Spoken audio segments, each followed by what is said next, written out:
Hey everybody, I'm John. I collect cards. Hope you're all doing well. It is Saturday, December 7th, and in this video I'm going to share a few cards that I've picked up, just the last couple of weeks. Holiday shopping season fully underway. Hope everything holiday season-wise is going very nicely for you so far. Here in Michigan, we got a nice blanket of snow a few days ago. It's already starting to melt, but we got about 4 or 5 inches in West Michigan, at least in my neck of the woods. But so we cranked out the snowblower and did that thing. So it definitely feels like winter already, even though it technically is still about 2 weeks away. But without further ado, let me show 5 cards in this video here. Just sort of a check-in video kind of a thing. Nothing too major here. One of them I actually did show on screen recently, but I have the card in hand and I'm going to show that one at the end. But first thing I'm going to do here is show I picked up 2 cards last week ago Friday, on Black Friday, and one of them was the 1973 Topps Willie Mays, and then another one was this 1961 Topps MVP subset. Got the Roger Maris from there. Got these from the same LCS here in town. 2 nice cards. I think I got, together I got them for, I think I want to say, let's see, I think the Mays was listed for 40 and I got it for 36. It's actually, I'll show this one up close. Pretty nice card. Overall, I'd say centering's pretty good. It's a touch to the right. That corner's got a little bit of wear on the bottom left, but overall it presents very well. Here's the back. I don't know. I have a hard time resisting nice Willie Mays cards. So you can see there's a little bit of corner touching there, and it's off center on the back. A little bit of like print defect there too. It's some miscoloring of the gold, but it's not paper loss. I think it's just sort of miscoloration there. But as of now, I think I'm still going to grade this card just because it is Mays. I'm hoping because the centering's pretty good, maybe it could pull out a 5. That's sort of what I'm hoping for that one. We'll see. Or maybe I won't grade it and I'll just sort of leave it as is. It's still kind of up in the air, but at the moment I'm leaning toward grading it. And then I also picked up this Maris. And what I really liked about this Maris, it's not a perfect card. It's actually far from it. But it presents very well. What I really like about it is that there are no fisheyes. A lot of these MVPs have very prominent fisheyes, and so this one didn't have that, which I did like. But it does have a small crease in it. You have to pull it up close to look at it. It's kind of along here. This card also I think it got wet at some point. And so it's a little bit warped. So if I took it out of the top loader, and I'll do that here. Take a moment to do that. You could sort of tell. Actually, I'm just going to take the whole card out. Why not? Let's just do that. Let's just push it out of here. I won't be grading this, like I said, but it's a card that presents well, and I'm happy to have it in the collection. You could sort of see that right there, right over here. There's some warping going on the card. You could sort of tell a little bit. Yeah, you could sort of tell over here. So, but overall, it's still a pretty nice card. I paid just under 20 for this. I may have overpaid a smidge for it, but I still still enjoy having it.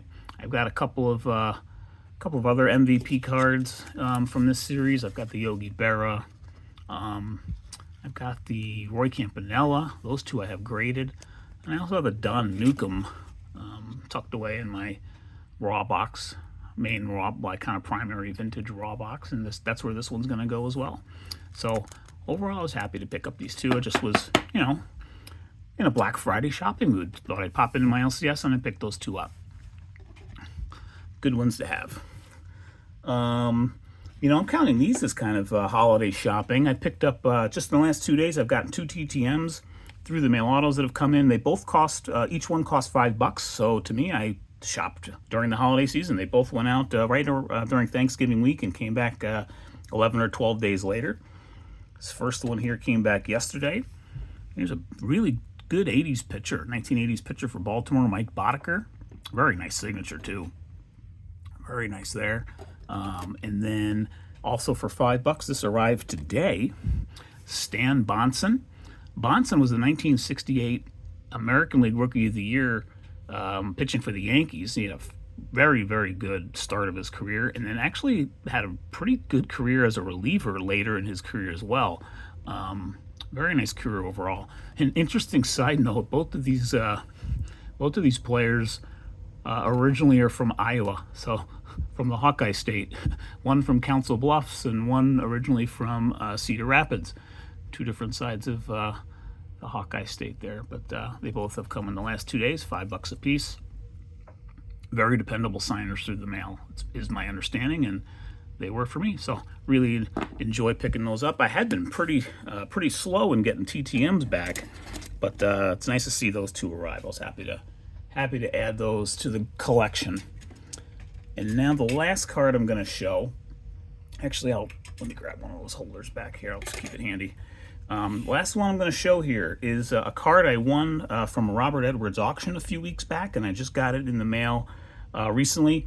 And here it is here. It's this 1935 Gaudy 4-in-1 with Mickey Cochran top left, Charlie Gehringer top right, Tommy Bridges bottom left, and Billy Rogel bottom right. Shortstop, pitcher, second base, catcher, manager. Let me show the back real quick, because there are actually a couple of different backs for these cards, depending on what puzzle back you get. So this is picture 1, card D. What I liked about it is this card was for the Tigers puzzle. And what I also like about this card, well, first off, let me say it's as you can see, it's in a BVG Beckett slab, which BVG graded at a 4. I will be crossing this over to SGC at some point next year. I might not do it right away. I might wait until, if I go to the Strongsville show, for example, in April, I'll take this with me along with several other cards and do a submission then. I might not do a sub, actually, for SGC all the way until then, possibly, but we'll see. I got a few that I'm kind of thinking about getting ready to, pull together for the next submission, but it might be not until all the way until April, but we'll see. But I'm going to cross this, but bring it up close a little bit more. Excuse me. So, BVG gave it a 4. I explored this, kept an eye on it, tracked it, thinking that maybe, my impression is that it might cross to a 3. That's my thought. We'll see. Maybe you can get a 3.5. It's a little off-center down and right a little, but overall I think it presents pretty well. The registration's pretty good. I'd say it's pretty good to very good, actually. It's not excellent, but it's not perfect registration. Sort of look at Billy Rogel's cap right there. See that light blue to the right of the navy blue? So the registration's not perfect, but it's good, I think. One big reason why I got this card, and then we'll wrap it up, is I am trying to, I've identified about 10 to 12 cards, vintage cards, featuring player managers that I just want to build a little collection of, and this is one of those cards. Mickey Cochran was the player manager for the Detroit Tigers in 1935, and the Tigers went on to win the World Series that year. So to me, this was the card to get as a representation of Gaudy's 4-in-1 35 set, and what better card to do it, in my opinion, than the team that won the title that year, and having Cochran, a Hall of Famer, as their player manager. I just think the player manager, it's obviously a thing of the past, pretty much. Who knows? Maybe we'll see a player manager again sometime. But I just think it's a very interesting part of the history of baseball. So anyway, we'll see how it crosses over sometime next year when I do grade it. But I really, really like adding this to the collection. And so there you have it. These are the 5 cards I just wanted to trot out for this little video here. Hope you're all doing well again. Hope your shopping, holiday prepping is going well. It's we're just end of season prepping overall. Gosh, it'll be 2025 before we know it. We just decorated our tree tonight, so super excited there. All right, everybody, take care. See you on the next video.